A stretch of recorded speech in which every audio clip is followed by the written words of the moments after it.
Hello dear friends, कैसे हो आप सब? आई होप अच्छे होंगे। आज की वीडियो में हम समझेंगे धातु, अधातु और उपधातु क्या होती है और उनका क्या उपयोग होता है और उनके क्या क्या अपवाद हैं और कौन कौन सी हैं और कितने एलिमेंट हैं। तो बेसिक से हम शुरू करेंगे। तो वीडियो को देरी न करते हम वीडियो को स्टार्ट करते हैं। हमारा जो है हम समझते हैं धातु क्या, यानी कि मेटल।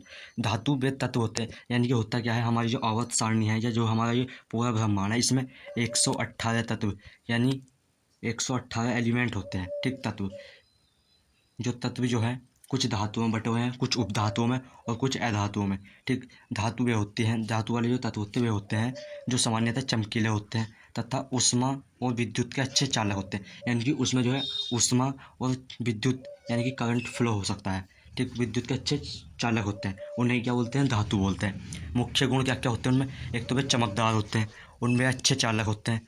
आघात वर्धन्यता का गुण रखते हैं। आघात वर्धन्यता मतलब जैसे हम पीटते हैं तो वो आवाज़ दे, उस तरह का गुण रखते हैं। तन्यता का यानी कि खिंचाव का गुण रखते हैं।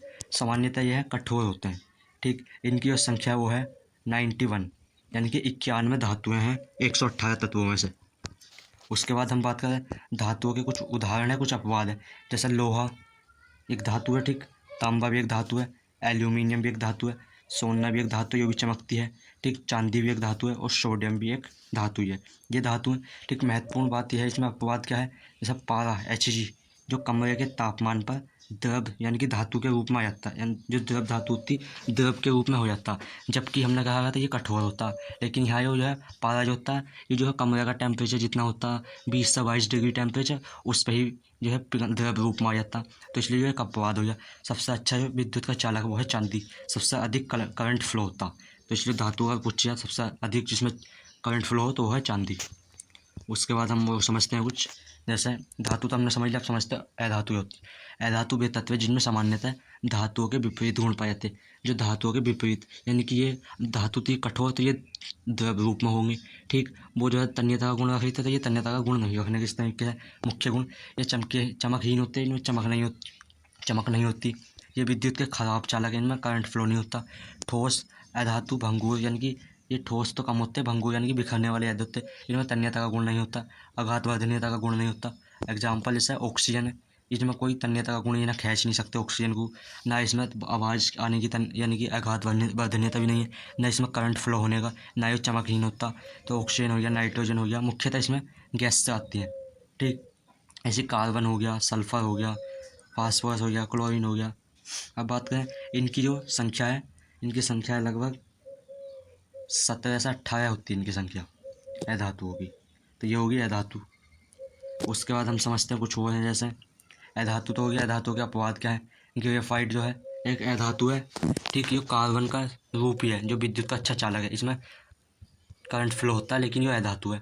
अधातु हमने कहा था करंट फ्लो नहीं होगा। जबकि बात करें आयोडीन की, जो चमकीला अधातु है, ये चमकीला है, जबकि हमने कहा ये चमकीले नहीं होते। ब्रोमीन ये कमरे के तापमान पर द्रव अवस्था में रहता है।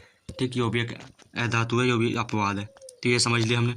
उसके बाद हम समझते हैं उपधातु क्या होती है। उपधातु, ठीक, उपधातु वे तत्व होते हैं जिनमें धातु और अधातु दोनों के कुछ गुण पाए जाते हैं। Example boron, silicon, germanium, arsenic, antimony, tellurium. यानी कि इनकी जो संख्या है वो होती है कितनी?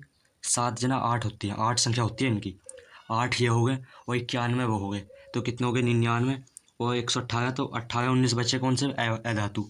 विशेष बात यह है सिलिकॉन एक महत्वपूर्ण अर्धचालक है। इन्हें अर्धचालक भी कहते हैं। गुण क्या क्या होते हैं इनमें? धातु के गुण, अधातु के, उपधातु के तीनों गुण होते हैं। चालकता होती है इनमें, अच्छे चालक हैं ये। खराब चालक अधातु होती है।